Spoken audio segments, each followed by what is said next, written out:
Todo mundo sabe que existem 6 ramos das Forças Armadas dos Estados Unidos: o Exército, a Marinha, os Fuzileiros Navais, a Força Aérea, a Guarda Costeira e a Força Espacial. E todo mundo assume que o poder americano é projetado de uma única forma, através de porta-aviões de bilhões de dólares, caças furtivos, batalhões de fuzileiros navais arrombando portas. Mas dê uma olhada de perto no pedido de orçamento mais recente do Pentágono. Tem algo que não está certo. Uma anomalia, uma pilha de dinheiro maior que todo o orçamento anual do Corpo de Fuzileiros Navais dos Estados Unidos não pertence ao Exército, não pertence à Marinha e não pertence à Força Aérea. Esse dinheiro financia um órgão do qual a maioria dos americanos nunca ouviu falar. A missão desse escritório é travar a próxima guerra por Taiwan. Ele se chama Grupo de Guerra Autônoma de Defesa, ou DOG na sigla em inglês. Foi criado em segredo, nunca foi votado e representa o futuro da guerra dos Estados Unidos. A questão não é se funciona, mas a quem ele responde quando funciona. Quando o Pentágono divulgou seu pedido de orçamento de quase $1 trilhão para o ano fiscal de 2027, um valor maior que todo o PIB da Suíça, os repórteres de defesa fizeram o que sempre fazem. Foram direto para a parte sobre porta-aviões e caças. Eles conferiram os totais e foram para casa. Mas, escondido dentro desse documento, havia um item que ninguém esperava. O programa F-35 está sendo reduzido em áreas-chave. A construção de porta-aviões foi adiada novamente e os esquadrões mais antigos de drones Reaper estão sendo desativados mais rápido do que o previsto inicialmente. Sistemas antigos estão sendo adiados, cortados ou reestruturados, mas de alguma forma o orçamento total aumentou. Esse tipo de crescimento não acontece na defesa. Não em tempos de paz e definitivamente não nessa escala.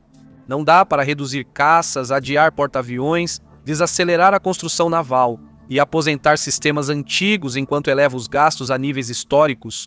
A aritmética só funciona de um jeito. Uma quantidade enorme de dinheiro está sendo tirada do arsenal antigo e direcionada para outra coisa. Algo que não consta no orçamento. As publicações especializadas da indústria de defesa e os programas de notícias a cabo não perceberam. Nem mesmo os assessores do Congresso que redigiram as emendas perceberam por que o dinheiro não estava onde esperavam. Então, se o Pentágono está cortando partes das antigas forças enquanto gasta mais dinheiro do que nunca, surge uma pergunta óbvia. O que eles estão realmente construindo? O que tornava a anomalia tão estranha não era apenas o tamanho, era a velocidade. Mudanças no orçamento do Pentágono costumam ocorrer lentamente ao longo de anos ou décadas. Carreiras inteiras no Congresso são construídas em torno da proteção de programas existentes contra mudanças. O F-22 levou anos para ser ampliado. A classe Ford levou anos para ser justificada. Cancelar sistemas antigos quase sempre vira uma briga política. Mas esse dinheiro foi movimentado de forma diferente, como se o Pentágono achasse que estava sem tempo. Isso muda completamente o significado do orçamento, porque as burocracias só abandonam a inércia sob 2 condições: falha catastrófica ou ameaça iminente. Cada dólar no Pentágono tem um destino. Cada departamento do Exército, a Força Espacial e a Guarda Costeira recebe sua parte. Mas o Comando de Operações Especiais, ou SOCOM, é diferente. Ele conduz as missões mais sensíveis do país: contra-terrorismo, resgate de reféns, ações diretas contra alvos de alto valor. Ele tem autoridades e processos próprios de aquisição e compras. Há uma longa história de implantação de sistemas que ninguém fora do prédio fica sabendo até anos depois. Escondido dentro desse comando, havia um escritório com um orçamento de $225,9 milhões em 2025. Para o ano fiscal de 2027, o Pentágono solicitou $54,6 bilhões para esse mesmo escritório. E esse B não é um erro de digitação. É um aumento de 24.000% em um único ciclo orçamentário. 12 meses. É o maior aumento anual de qualquer programa ou escritório em todo o Pentágono. Compare isso com os fuzileiros navais. O pedido deles para o mesmo ano ficou em 52,8 bilhões. Todos os fuzileiros navais nas bases ao redor do mundo, os helicópteros, os navios anfíbios, os salários, o treinamento, tudo financiado em uma escala aproximadamente igual à da anomalia. O mesmo pedido de orçamento trouxe outra novidade: um detalhamento específico para sistemas autônomos em todo o Departamento de Defesa. Bilhões para drones aéreos, embarcações de superfície autônomas, robôs terrestres e o software que os conecta. Uma quantia de dinheiro assim não aparece por acaso. Tudo isso é intencional. O destino, o local, o valor. Alguém no Pentágono está assinando os cheques e decidiram que a próxima guerra não pode ser travada apenas com o que há no estoque. Simplesmente não é suficiente. Siga o dinheiro e ele leva a um programa chamado Replicator. A maioria dos programas do Pentágono tem nomes feitos para serem esquecidos, siglas em cima de siglas, mas Replicator é diferente. O nome já diz tudo. Significa exatamente o que parece. Um sistema projetado para produzir milhares de unidades idênticas em grande escala e com rapidez. Replicator foi anunciado em agosto de 2023. O objetivo é implantar milhares de sistemas autônomos atribuíveis em vários domínios em aproximadamente 2 anos. Atribuível é a palavra-chave. No jargão do Pentágono, significa algo que o exército espera que seja destruído. Uma arma barata o suficiente para ser descartada. O oposto de um F-35, a aquisição tradicional do Pentágono passa pelo JCIDS, o Sistema Conjunto de Integração e Desenvolvimento de Capacidades. É aqui que acontecem os painéis de validação e revisões de testes, além dos inúmeros comitês de supervisão do Congresso. O cronograma normal para um grande sistema de armas dos Estados Unidos é de 7 a 10 anos. O programa F-35 foi lançado em 2001. O primeiro esquadrão só atingiu a prontidão inicial para combate em 2015. 14 anos. O Replicator tinha como meta de 18 a 24 meses para cumprir esse cronograma. O Replicator pulou completamente o JCIDS.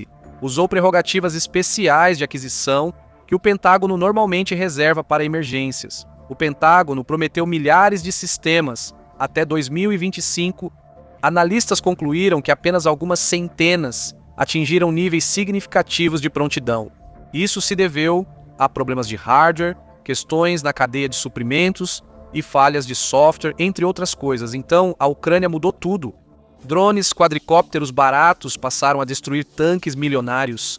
O que começou em 2022 como uma esperada vitória convencional russa acabou se transformando em uma guerra liderada por drones. Drones marítimos fizeram a frota do Mar Negro recuar e a produção descentralizada superou as empresas tradicionais do setor de defesa. Em 2025, a Ucrânia já estaria produzindo até 100 mil sistemas descartáveis e baratos por mês. Um drone que custa menos do que um carro usado estava destruindo sistemas de armas construídos ao longo de décadas.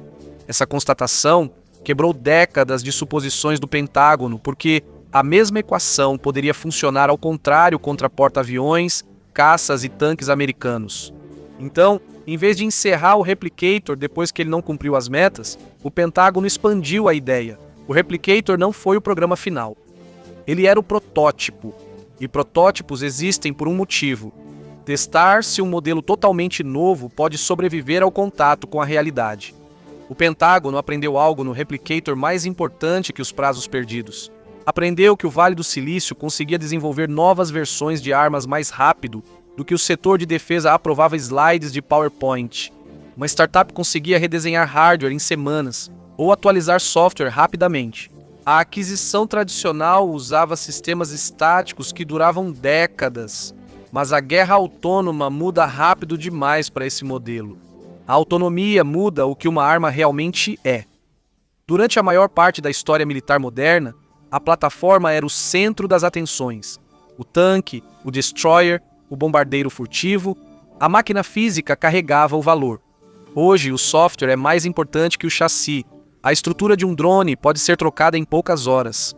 A pilha de autonomia que coordena milhares de sistemas não pode. O que significa que o Pentágono está começando a tratar o código da mesma forma que antes tratava submarinos nucleares, como uma vantagem estratégica capaz de determinar o próprio equilíbrio de poder.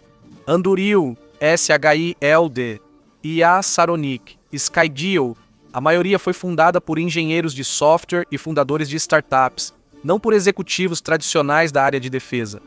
Anduril é o caso mais claro.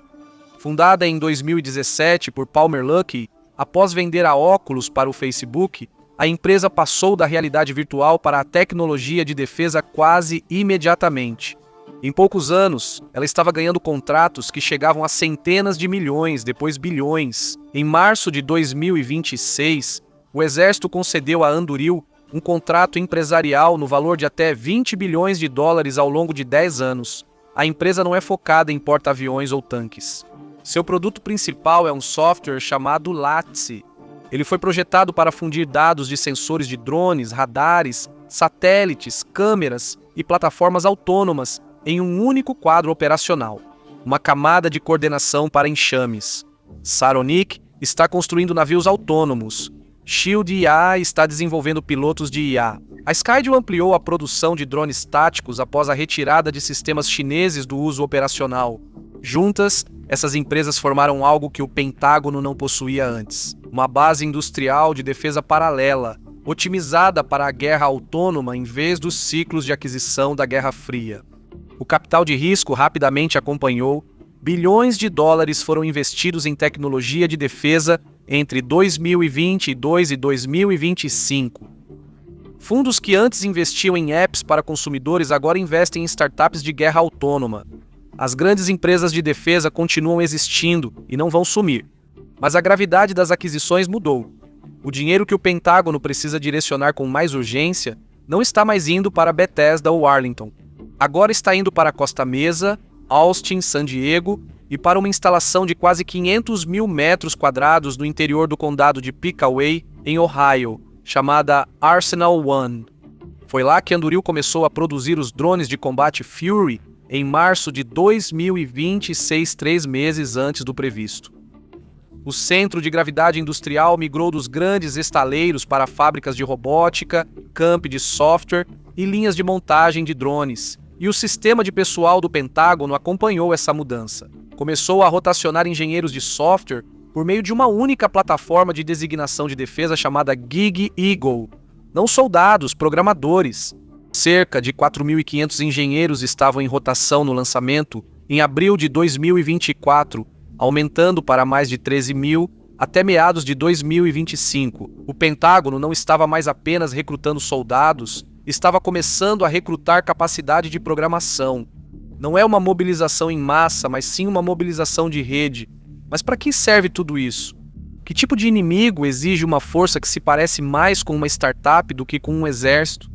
A resposta está no Pacífico. Por décadas, os planejadores americanos assumiram que o Pacífico pertencia à Marinha dos Estados Unidos.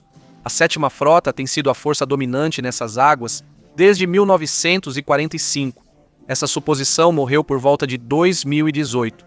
A China agora possui a maior marinha do mundo em número de embarcações, com mais de 370 navios. A Marinha dos Estados Unidos tem menos de 300. A diferença aumenta a cada ano. Os estaleiros chineses constroem um destroyer em cerca de metade do tempo dos americanos. Porém, a quantidade de navios não é o principal problema, e sim o míssil. A China passou anos desenvolvendo mísseis balísticos antinávio, o DF-21D e o DF-26. Eles foram projetados para fazer uma coisa: atingir um porta-aviões em mar aberto a mais de 1.000 milhas de distância. Se esses mísseis funcionarem como planejado, cada porta-aviões americano operando perto de Taiwan se torna um alvo quase imediatamente em uma grande guerra. Um porta-aviões da classe Ford transporta milhares de marinheiros. Perder um seria catastrófico. É por isso que o Pentágono parou de tentar igualar a China navio por navio. A geografia torna a armadilha inevitável. Taiwan fica a cerca de 160 quilômetros da costa da China continental. Frotas invasoras que cruzam o estreito criam uma breve janela de vulnerabilidade antes de formar uma cabeça de praia. Mas a tradicional projeção de poder dos Estados Unidos enfrenta dificuldades no alcance dos mísseis. Quanto mais as forças americanas se aproximam de Taiwan, mais expostas ficam. Quanto mais distantes elas permanecem, mais difícil se torna intervir a tempo. O modelo antigo não funciona diante da geografia. A única coisa que reduz essa diferença é a massa. Os Estados Unidos não focam mais só em porta-aviões para vencer no Pacífico, agora se preparam para encher o campo de batalha com máquinas. Em junho de 2024, O almirante Samuel Paparo descreveu a estratégia publicamente em uma única frase: Hellscape. Quero tornar o Estreito de Taiwan um inferno de sistemas não tripulados. Se a China lançar uma invasão, os Estados Unidos inundam o estreito com sistemas autônomos imediatamente, milhares deles apenas esperando. O objetivo é tornar a decisão chinesa de invadir tão dolorosa que Pequim mude de ideia. Eles querem dar tempo para os militares taiwaneses se prepararem e se fortalecerem, e para as forças convencionais americanas se posicionarem sem pressão externa. Os números necessários para fazer o inferno funcionar são impressionantes. O estreito possui sistemas autônomos suficientes para que nenhuma embarcação chinesa consiga se mover 100 metros sem cruzar um sensor ou uma ogiva. Imagine a área de superfície de Manhattan, cada parque, cada rua, cada telhado. Agora, cubra cada centímetro quadrado dessa ilha com uma camada de pequenas máquinas autônomas que se renovam a cada 10 minutos. Essa é a densidade que o inferno exige. Guerra autônoma nessa escala não tem precedentes. A Ucrânia demonstrou fragmentos desse futuro. Inferno transforma isso em um sistema industrial. E sistemas industriais criam um novo tipo de equipamento militar, sustentação e velocidade de máquina. Um grupo de ataque de porta-aviões pode operar por meses antes de exigir manutenção. Já a guerra autônoma consome hardware sem parar. Drones caem, sensores falham e baterias se degradam. A guerra eletrônica corrompe o software e queima os componentes. O inferno só funciona se os sistemas de reposição chegarem ao teatro de operações mais rápido do que o inimigo os destrói. As fábricas passam a integrar a cadeia de destruição. As cadeias de suprimentos se tornam infraestrutura estratégica. Engenheiros de software se tornam ativos operacionais. De repente, os números do orçamento fazem sentido. O Pentágono não está mais financiando protótipos, está financiando a próxima geração da guerra. Está financiando a produção porque a guerra autônoma só funciona se os sistemas já existirem antes da guerra começar. Você não pode produzir enxames depois que os mísseis começam a voar, mas é aqui que o plano encontra um obstáculo. A estrutura militar dos Estados Unidos foi feita para a velocidade de decisão humana. Um grupo de ataque de porta-aviões é liderado por um único almirante. Uma ala de caças da Força Aérea é comandada por um coronel e um batalhão do Exército por um tenente-coronel. Todos foram estruturados em torno de cadeias de comando medidas em minutos e horas. O inferno não opera no tempo humano. Se milhares de sistemas autônomos se moverem ao mesmo tempo pelo Estreito de Taiwan, nenhum almirante poderá autorizar cada engajamento individualmente. Os sistemas precisam identificar ameaças, coordenar respostas e agir em milissegundos. Isso exige uma estrutura de comando totalmente diferente.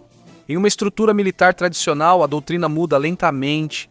As ordens descem pelos escalões. Sistemas autônomos mudam de comportamento com atualizações de software distribuídas globalmente em minutos. Um novo modelo criado na Califórnia pode mudar ações no campo de batalha do Pacífico antes do amanhecer. Isso indica que guerras futuras podem evoluir mais rápido do que conseguimos acompanhar. Não porque as máquinas se tornaram conscientes, mas porque os ciclos de software agora são mais rápidos do que a própria burocracia militar. A própria doutrina interna do Pentágono sobre armas autônomas exige o que os oficiais chamam de níveis apropriados de julgamento humano sobre o uso da força. Essa frase foi escrita de propósito para ser vaga. A tradução é bem direta. Um almirante humano pode aprovar um conjunto de regras. Engaje qualquer embarcação dentro deste perímetro geográfico que atenda a esses critérios de classificação. Os drones, então, tomam decisões individuais de engajamento dentro desse perímetro. Essa é a única maneira de fazer a guerra de enxame funcionar em alta velocidade. Isso também representa uma ruptura drástica com a forma como os Estados Unidos autorizaram o uso de força letal em toda a sua história moderna. Mas há um problema legal.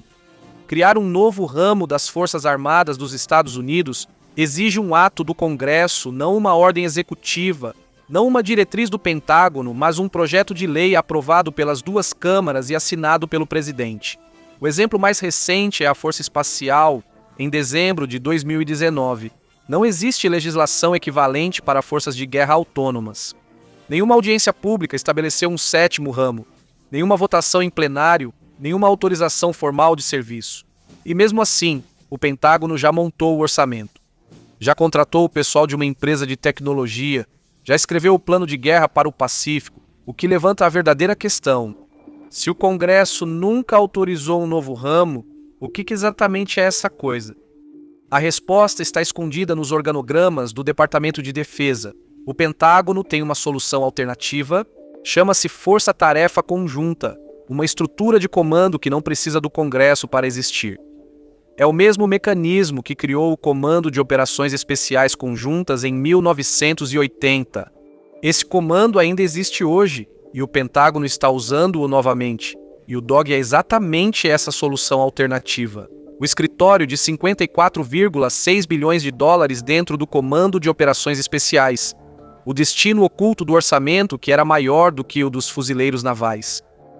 Relatórios ligados ao orçamento do ano fiscal de 2027 descreveram o DOG como o núcleo de uma futura estrutura de comando de guerra autônoma. Um equivalente ao Comando Cibernético dos Estados Unidos, não é oficialmente um ramo militar, mas cada vez mais funciona como um. Seus rápidos métodos de aquisição e proteção política contra os ramos tradicionais, que normalmente disputariam o orçamento. Uma versão do Comando Sul já está sendo construída também. O Comando de Guerra Autônoma do Comando Sul, ou SOC, foi anunciado no início de 2026.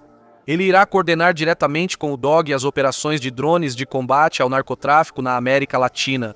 2 comandos regionais de guerra autônoma. Nenhum deles é legalmente um ramo militar, mas ambos operam suas próprias forças não tripuladas. A única coisa que falta é o reconhecimento formal do Congresso. E talvez essa ambiguidade seja intencional, é o 7º ramo das Forças Armadas em tudo, menos no nome. Uma força sem nome fixo dificulta a fiscalização do Congresso e a supervisão, além de complicar o mapeamento por inteligência estrangeira. Rússia e China têm serviços de espionagem que trabalham em tempo integral mapeando a ordem de batalha americana. Eles sabem quantos F-35 a Força Aérea possui.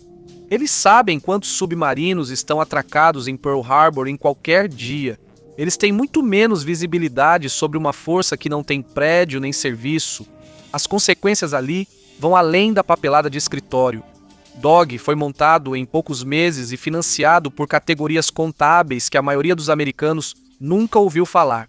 Ela é voltada para uma guerra que a maioria dos americanos nem percebe que o Pentágono está ativamente se preparando. Existem consequências reais em montar uma força desse jeito.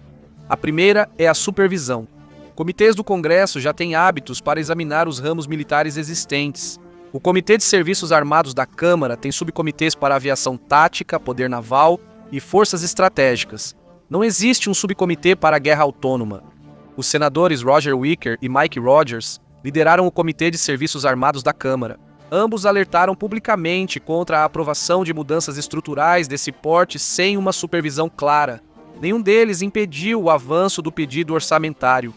O segundo ponto é a execução. Um escritório que empenhou 225,9 milhões de dólares no ano passado não tem equipe de contratos suficiente para gastar 54,6 bilhões de dólares em 12 meses. O Replicator já perdeu suas metas.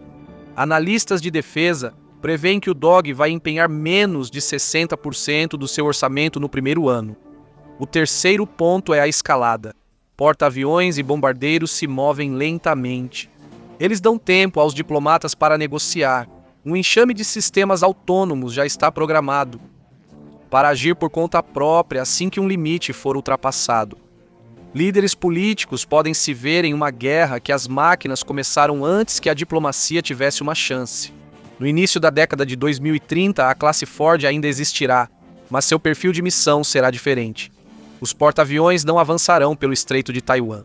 Mesmo fora do alcance dos mísseis, lançam sistemas não tripulados à frente, atuando como nós de comando para enxames a centenas de quilômetros. Os pilotos de caça ainda voarão, mas haverá menos deles. O trabalho deles será gerenciar formações de aeronaves de apoio autônomas, em vez de pilotar caças individuais em espaço aéreo contestado. Os fuzileiros navais continuarão ativos, mas suas forças de desembarque serão menores e mais dispersas. Eles estarão cercados por sistemas autônomos de reconhecimento que detectam e enfrentam ameaças antes que qualquer fuzileiro pise na praia. Mas o centro de gravidade mudou. A linha mais cara no orçamento do Pentágono não é mais construir um novo caça ou um novo porta-aviões, agora é construir um enxame. Em Washington, todos creem que a próxima luta será por Taiwan, e já não se acredita que a estrutura de forças do século XX possa vencê-la. Ela será vencida ou perdida por uma força que o Pentágono montou à vista de todos, por trás de uma linha orçamentária que ninguém percebeu, dentro de um comando de operações especiais que nunca disse em voz alta para que estava sendo criado. Força armada em tudo, exceto no nome. O primeiro tiro da próxima grande guerra entre potências pode vir de uma máquina escolhendo alvos mais rápido que a intervenção humana. O código vai decidir o resultado antes mesmo dos humanos chegarem. O 7º ramo já está operacional, só não foi anunciado oficialmente ainda. Obrigado por me acompanhar hoje. Espero que tenha gostado do vídeo. Se quiser ver mais, inscreva-se e ative as notificações. Isso faz diferença. Mais uma vez, obrigado e até a próxima no MapPack.